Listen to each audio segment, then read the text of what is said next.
Shtabar Shemolarat, Shalom Uvracha, mes chers amis, devenir grand, d'avoir des potentiels sans fin, extraordinaires. La paracha, elle parle de Kedoshim. Kedoshim, qu'est-ce que ça veut dire? Un mot qui est tellement pas utilisé aujourd'hui, d'être saint. Aujourd'hui, on ne sait pas ce que ça veut dire d'être saint. Il y a 5 définitions à ce que c'est saint.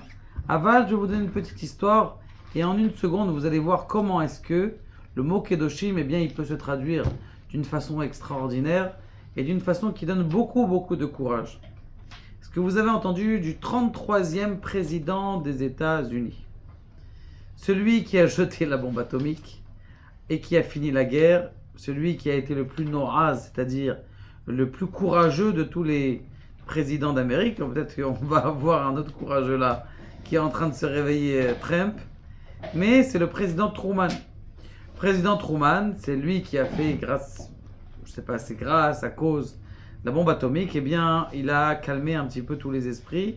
Et depuis qu'on a la bombe atomique, eh bien, il y a dans le monde une certaine paix qui se tient parce que justement, cette guerre froide, elle fait en sorte que tout le monde a peur et qu'on essaye de se contenir. Bon, ce qui s'est passé, c'est que le président Truman, bien sûr, après qu'il a envoyé la bombe atomique, eh bien, il faut qu'il se dévoile au monde, qu'il dise qu'est-ce qu'il pense et qu'est-ce qu'il va dire. Très bien, il pose la question à la Maison Blanche, quel jour le président Truman doit parler? Et il doit faire, Kielou, maintenant il a décidé qu'une fois par semaine, il allait commencer à faire un discours. Une fois par semaine, le président des États-Unis fait, le président de aujourd'hui, Trump, je crois qu'il fait une fois par jour comment on appelle ça, un discours. Mais en tout cas, ils avaient décidé que c'était quoi le meilleur jour? Et les spécialistes de la Maison Blanche, ils ont dit le meilleur jour, c'est le vendredi soir. Les gens, ils sont à la maison, ils ont fini le week-end. Vous savez surtout qu'en Amérique, c'était l'habitude à l'époque, c'est qu'ils recevaient leur salaire déjà vendredi. Et donc vendredi soir, ils étaient à la maison, ils étaient pépères. Et donc c'était le moment ultime pour écouter le président des États-Unis. Il y a une petite femme qui était juive et qui n'aimait pas que le président parle le vendredi soir. Pourquoi? Parce que comme elle était à la maison et qu'elle voudrait écouter ce que le président dise et que le soir de vendredi soir, c'est le moment du kidouche et qu'on n'a pas le droit d'allumer la télé le Shabbat, eh bien, elle a envoyé une lettre. Elle prend un petit papier. Elle écrit une lettre à la Maison Blanche, au président Truman, et à l'intention du président Truman. Je suis confiant et j'ai beaucoup d'admiration et d'honneur pour la façon dans laquelle vous dirigez le pays. Nous attendons de façon prompte à écouter le président de la République. Mais comme moi et encore plein de mes coreligionnaires, nous avons le Shabbat et nous n'avons pas la possibilité de vous entendre parler le soir du vendredi soir. Évidemment, on sait très bien qu'il y a des juifs qui, la télé, ils se disent c'est pas très truc et tout ça, mais c'est assourd, c'est mamache assourd, on n'a pas à regarder la télé. On va toucher la télé, même si elle est restée allumée, même si on a mis une, comment on appelle ça, une minuterie avant, c'est interdit. Donc ce qui se passe, c'est que cette petite femme, elle envoie cette lettre. Vous savez combien de lettres qui arrivent tous les jours à la Maison Blanche? Il y a au moins 1000 lettres par jour qui arrivent à la Maison Blanche. Et la majorité des lettres, elles sont jetées en cours. Il y a bien sûr des, comment on appelle ça, des gens qui lisent chacune des lettres. Celles qui ne sont pas importantes, eh bien elles sont jetées au panier et Nigmar Dasbin, on dit en anglais, et Nigmar Asipour. Ce qui se passe, c'est que cette femme-là, elle reçoit après une semaine une lettre directement de qui? De la Maison Blanche.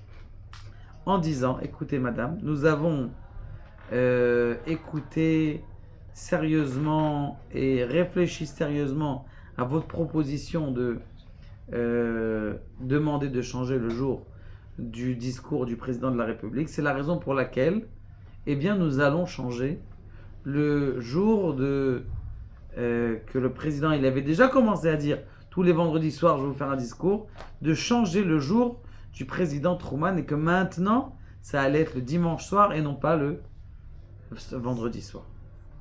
Et donc du coup depuis cette époque-là, ou en tout cas tout le mandat de Truman dans lequel il parlait, eh bien il avait changé.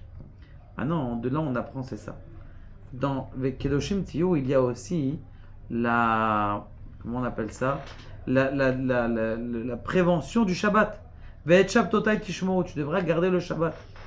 C'est-à-dire que la sainteté, c'est quoi le Shabbat? Maintenant, nous, des fois, on se dit, pour être kadosh, il faut faire des choses.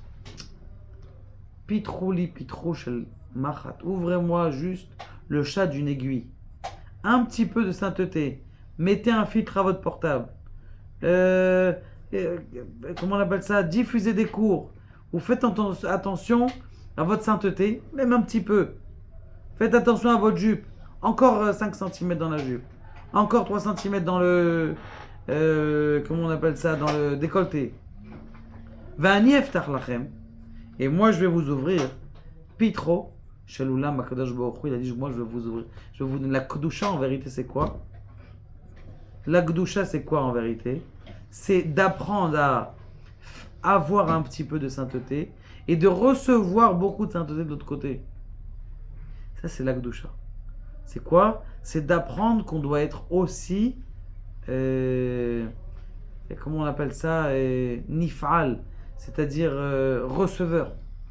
Tu donnes un petit peu de Kedusha de Shabbat, tu vas ressentir la sainteté. Comme cette petite femme-là, elle a pris une lettre, elle s'est pas dit, ah, c'est une lettre qui va être jetée. Non, le président de la République, il a répondu, en tout cas, et ils ont changé, elle a fait changer le président des États-Unis de parler un autre jour. Et grâce à elle, en vérité, les gens qui regardaient la télé le vendredi soir, eh bien, ils ne regardaient pas, ils n'ont pas une envie de dire, oh, on va pas regarder, de toute façon, c'est que dimanche soir. Et donc, comme ça, ils ont surmonté. Donc, de là, on voit quelque chose d'extraordinaire, que des fois, de la sainteté, c'est un petit peu de renforcement de la sainteté, et tu reçois des choses extraordinaires, des cadeaux immenses. Juste un petit effort, et vous recevez comment on appelle ça, des avalanches de bonheur. Baruch Adonai, le Olam Hazeh.